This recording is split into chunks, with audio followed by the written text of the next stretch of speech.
In today's episode of the Agency Accelerator Podcast, I want to talk to you all about some of the productivity hacks and things that I do in my day-to-day running of my business that makes me more efficient. Now, these are things that I've learned over the years.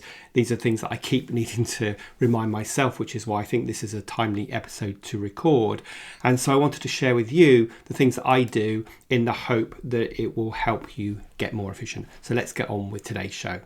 I'm Rob DaCosta, and this is the Agency Accelerator Podcast. As someone who has stood in your shoes, having started, grown and sold my own agency, I know just how it feels during the ups and the downs of agency life. So this podcast aims to ease your journey just a little by sharing mine and my guests' experiences and advice as you navigate your way to growing a profitable, sustainable and enjoyable business. Hey everybody, and welcome to this week's episode of the Agency Accelerator Podcast. Today I want to talk to you about my favourite productivity hacks and share with you some of the things that I do that make my days as efficient and productive as possible. And most importantly, at the end of the day, when I shut my computer, I feel a sense of satisfaction and I feel like I achieved the things that I set out to do. So let's start with the bigger picture stuff, because that is a really good starting place. And you really need to, first of all, make sure that if you want to have a productive day and a productive week, then you need to have a plan that says, this is what I'm doing today, this is what I'm doing this week, this is what I'm doing this month, this quarter, and this year. So my first bit of advice is that everybody, whether you're a freelancer or a one-person business like me or running a bigger agency, that you have a vision for your business, which is like a roadmap of where your business is headed over the next year. So that's my first tip, and I'm not going to dig into a ton of detail about that, but if you have a vision, you can break that vision down. Let's say it's a year, you can break it down into quarters, into months, into weeks, and then you can translate those weekly tasks into your diary and make them into daily tasks. And that means each day you are taking a little micro step forward towards delivering your month plan, your quarter plan, and your year plan. So if you want to have a really productive day, then make sure you start with your vision. Now, once you've got your vision, predominantly you can break your time down into three categories. I've spoken about this before, so I won't again go into a ton of detail, but you can break it down into revenue, strategy, and admin. So let me explain what each of those three pots are. So first of all, revenue is how you are earning money this month. So this is all the client work that you are doing, and obviously you need to make sure you're scheduling time in your diary for that. But if you don't think about your time in terms of these three pots, there's a really good chance that your week will get swallowed up with the revenue activity, the client work. And before you know it, you're stuck on the client service hamster wheel of doom with no time to think about anything else. So equally important, you need to allocate time in your diary for strategy. And strategy is how you're going to earn money in the future. So this would be business development, marketing, sales, client meetings, networking, creating content and all that great stuff. And it's super important that you block time out in your diary to do that. And the third pot is admin. And as an owner of a business, you don't want to spend too much time in this. But if you don't spend any time in admin, then you're going to be running a very disorganized business. So typically you're going to spend 5 to 10% of your time in admin, and this looks like getting your invoices out, doing HR, getting your systems in place, managing your team and all that kind of stuff. So make sure you allocate time for those three things. So we start with our bigger picture vision, we break that down, and then we allocate time in our diary for revenue, strategy and admin. So that's all the bigger picture stuff. And once you've done that, you can then start to plan out your day. Now, my next productivity hack is a really, really important one. And that is a lot of people just create their long to-do lists, and every day they look at their to-do list and they start working through it, and they probably cross off 5 things and add 7 more onto it. And there's never a sense of satisfaction because the list just gets longer, or there's lots of things left on the previous day's page.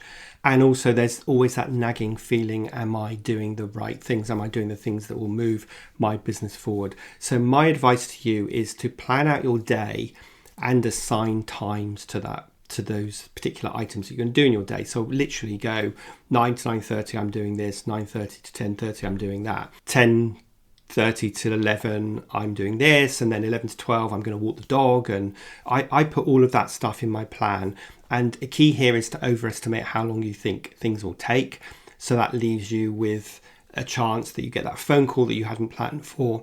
basically we need to plan for all things that we don't know as well as the things that we do know. So by overestimating how long you think tasks will take, you then can compensate for all those other things that will happen during your day that you couldn't possibly know at the beginning of your day. This is something that has a really big impact on my clients when I work through this with them, and I've clearly had a massive impact on me. I use a tool where it connects with my diary, so it pulls in all of my appointments, and then I can plan my day around it, and I think about revenue admin and strategy when I'm doing that to make sure I'm getting a balance of earning money this month, doing client work, but also planning for the future with all my marketing and my biz dev activities. So that's my next productivity tip, which is plan your day down to the nearest half an hour, overestimate how long things will take, and then you can make sure you're ticking every single item off by the end of the day.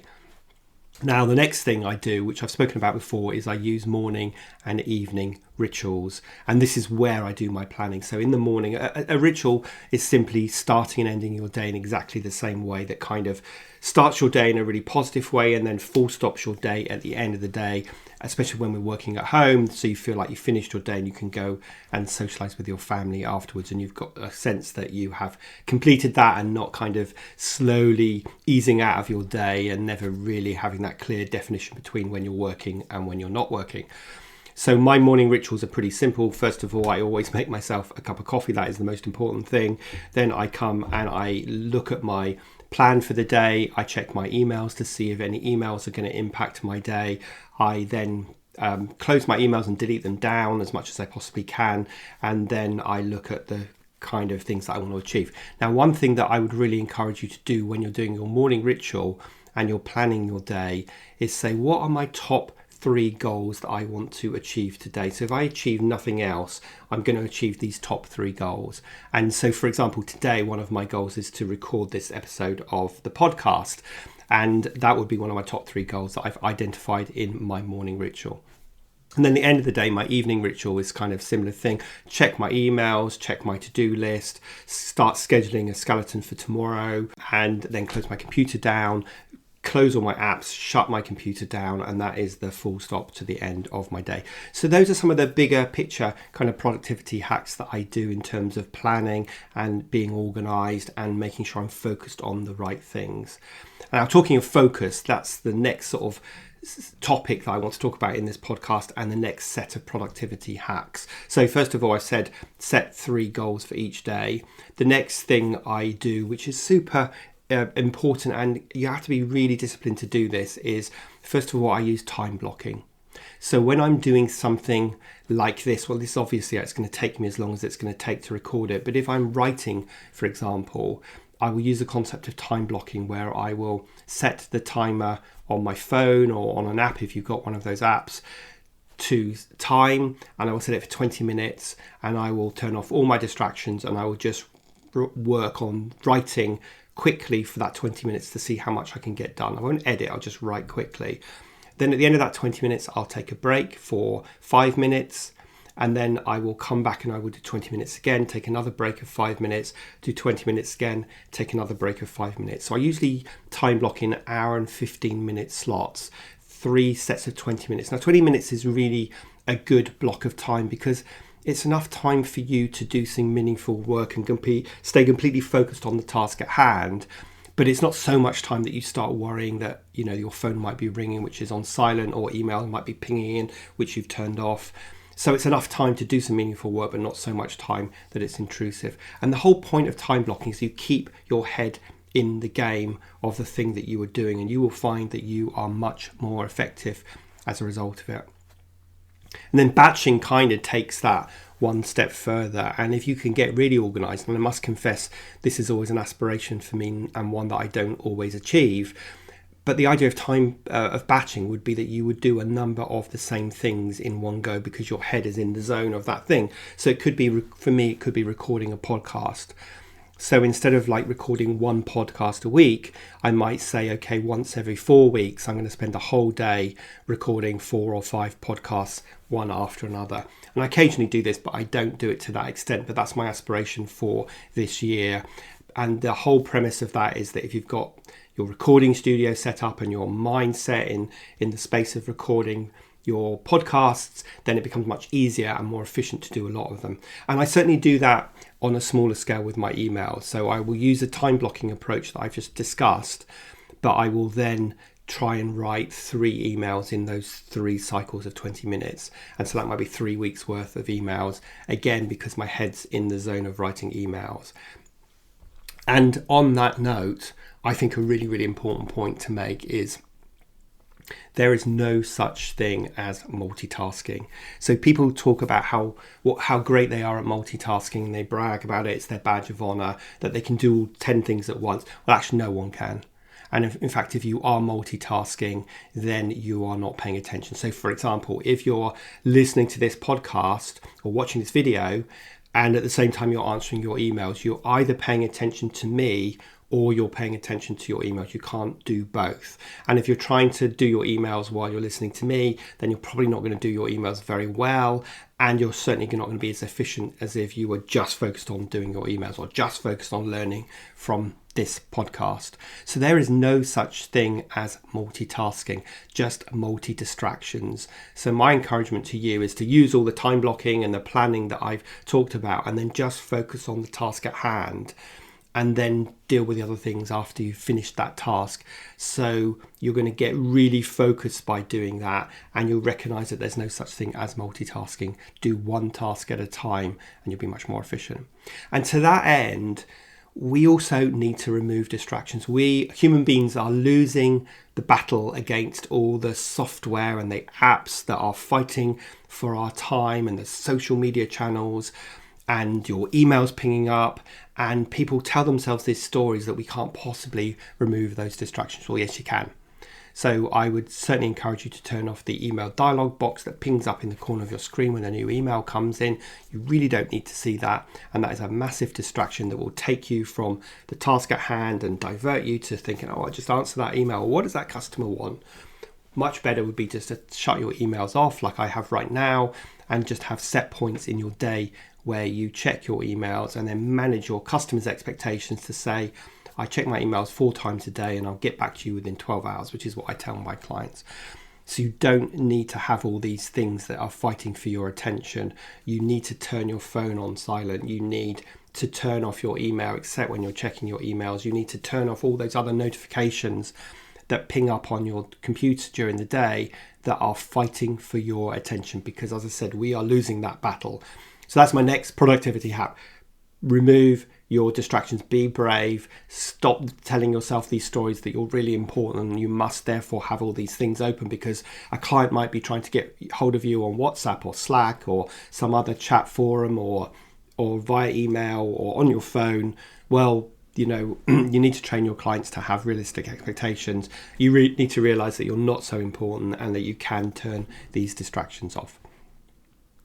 Okay, in terms of getting focus, my next productivity hack is just simply remember that when you say yes to something, you're saying no to something else. And I heard this phrase on a podcast years ago, and it's really stuck with me, and I use it all the time to kind of benchmark the things that I do. If I say yes to this, I'm saying no to that. So consider really carefully what you say yes to.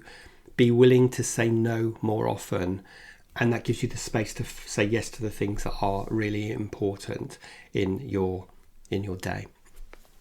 Okay, so that's a really great one that's almost worth writing on a post-it note and sticking on your screen. When I say yes to something, I'm saying no to something else.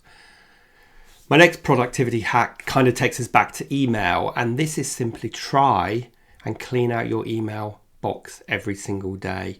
Make sure you want to aim for inbox 0, which means at the end of every day, during your evening ritual, you clear out your emails, and so you're completely empty and fresh for the next day. I know that a lot of us, including me, fail at this, and I go through fits and starts of trying it, but it is a really good aspiration. Too many of us use our inbox as a storage place, and we worry about deleting things because we think we might need them again. But imagine if you were having post coming to your house every day, and rather than opening that post and filing it or deleting it or throwing it away or actioning it, you just let it gather until you had 1,000 letters waiting for you to deal with them. Well, that's kind of what's going on in your inbox. So try in your morning ritual, clear out your emails, action them, file them, and in your evening ritual, do the same thing, so that you are starting and ending every day with inbox zero. A good aspiration to work towards, even if you don't quite achieve it. And the last point I wanted to make around being focused is that our most precious commodity is our time. So we need to use it really wisely, which is why I really like the idea of having your top 3 goals for the day. It keeps you focused, having your vision that you translate down, that means you know you're doing the things that move the needle forward for your business. And the last thing I wanted to talk about regarding your time is the fact that you want to qualify your prospects really, really well, so that you only invest your time with those prospects when they're well enough qualified. Now, this is something that I teach all of my private coaching clients and my group coaching program members on how to do this, because it's really important. Too many of us have run ragged attending meetings with prospects that turn out to be not a good fit for us, or they turn out to be too early in their journey, so they're just in fact find mode, and we've now invested a bunch of time educating them to only find out they don't have the budget, or they're not ready, or they're not a good fit. So you want to use tools to help you qualify those people and educate those people before you invest your time. And that is because, look, our time is our most precious commodity, and there are only 24 hours in a day, and it certainly isn't big or clever to be working 7 days a week, 10-hour days. That means you're just not working smartly. And one of the ways of working smartly is to qualify your leads better, so that you are investing your time in the hot prospects and not the fact finders. Okay, so the next thing I wanted to talk about is delegation. And we all need to be delegating. And if you're a one-person business or a freelancer, then you might be thinking, yeah, but Rob, I have no one to delegate to. Well, think about a point in your business where you can hire a VA. You can get some really great VAs.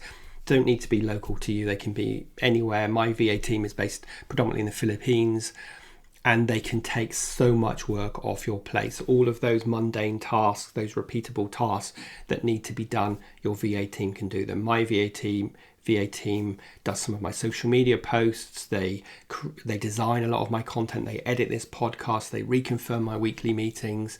All the things that I am not very good at doing, but really are important to be done. So delegate as much as you possibly can. And if you don't have a VA at the moment, or you don't want to have a VA, then just start thinking about the 4 Ds, which is, do I really need to do this, or can I ditch it? Do I really need to do this, or can I delegate it? Do I really need to do this right now, or can I defer it? And then the 4th D is do it. So if you just kind of run that across any task, you won't just be racing through a to-do list just trying to get everything done. You'll actually be thinking, well, actually, no, this doesn't need to be done today, or actually this doesn't need to be done at all, or I can delegate it to somebody else. And I've always added a 5th element to the 4 Ds, which is an A, which is for automate, because there are lots of things that we can do these days to automate repeatable processes, and we want to get smart about doing that. So that is a really important kind of productivity hack, which is start delegating as much as you can. You could spend, $100 or £200 a month on a VA to take some of your tasks off of you. So if you're a freelancer and you're thinking you can't afford to hire somebody, then you probably can afford to hire someone to get some of those lower value tasks off your plate, leaving you time to do the higher value tasks. I always talk about your notional hourly rate. I've recorded a podcast on that before, and I'll link to the show notes to that episode so that you can listen to that if you want to. But the idea of a notional hourly rate is, what is an hour of your time worth? And if you're doing tasks that are worth less than that hour, then someone else should be doing them. And you want to be focused on tasks that are worth your hourly rate or more. So that's my next productivity hack, which is delegate. And the last topic, or the last category I want to talk about, is software and tools. Because I know I said earlier that all these apps are fighting for our time, but of course they can help our productivity. So as I said, I use a tool for my daily task planning called Marvin, and I'll link to that in the show notes. It's a great tool. It connects with my diary. I can use it on my phone and on my computer. So that's what I use for my day-to-day planning. I also use Asana as my project management tool. So this is the tool that I use to plan with my VA team and for them to communicate with me where we're at, for me to review documents and be alerted when something's waiting for my approval. So that is really good. And we also use WhatsApp as a way to communicate in a more instant way. And this really cuts down on the number of emails. In fact, I don't send, I would say, maybe 1 or 2 emails a week to my VA team. And the rest of our communication is done by Asana and by WhatsApp. And this just really cuts down on inbox and helps me get to inbox 0 even more easily. And then the other thing I wanted to talk about, which I sort of talked about before, is My Remarkable. And My Remarkable is a bit of a revolutionary tool for me that has helped me completely become a paperless office. And I don't know about you, but I'm pretty disorganized, and what I will do is I'll be on the phone to somebody, I'll find a scrap of paper, write something down, and then I can't find it again, and then it drives me nuts. So having the Remarkable, which is basically electronic paper, so it's not like an iPad or something like that, all it is good for is writing on, and it gives you an experience of writing that is as close to pen on paper or pencil on paper as you can possibly get. And you can file stuff, you can send stuff to yourself, it syncs up with a desktop app, you can translate handwritten text into text, and then edit it in a document. So it is really, really good, and I can't say enough about the Remarkable. It's revolutionized my life. So many of my clients have gone out and bought their Remarkable because of me talking about it. I don't have shares in Remarkable. I just think it's a remarkable tool. So that is something that has definitely helped me totally become a paperless office. I think in the past year I haven't bought one printer cartridge because I just don't print anything anymore, and I can find stuff. That's the most important thing. And you can obviously search for documents and create your filing systems on there. So tools like the Remarkable, tools like Asana, WhatsApp, my daily task management tool are pieces of software that have helped me be more efficient. Now, the kind of apps and software that you want to use have to be something that are easy to use, integrates into your process, your daily processes, and aids you. Sometimes software can offer so much functionality that it is really complex to use, and that's not the kind of software that I think will help your productivity. Okay, so there you go. That is in a short sort of 20 minutes nutshell of all of the tools and the approaches and techniques that I'm using that are productivity hacks that help me be more efficient. I would love to hear from you what productivity hacks that you use if I've missed one out. So do drop me an email or leave a comment if you're watching this as a video, and I would love to hear from you. But other than that, please make sure that you hit subscribe if you're watching this on video. Please make sure you subscribe to the podcast. I'd love you to leave a review because that helps me reach more people and helps me help more people. And other than that, I will see you next week on the next episode of the Agency Accelerator Podcast.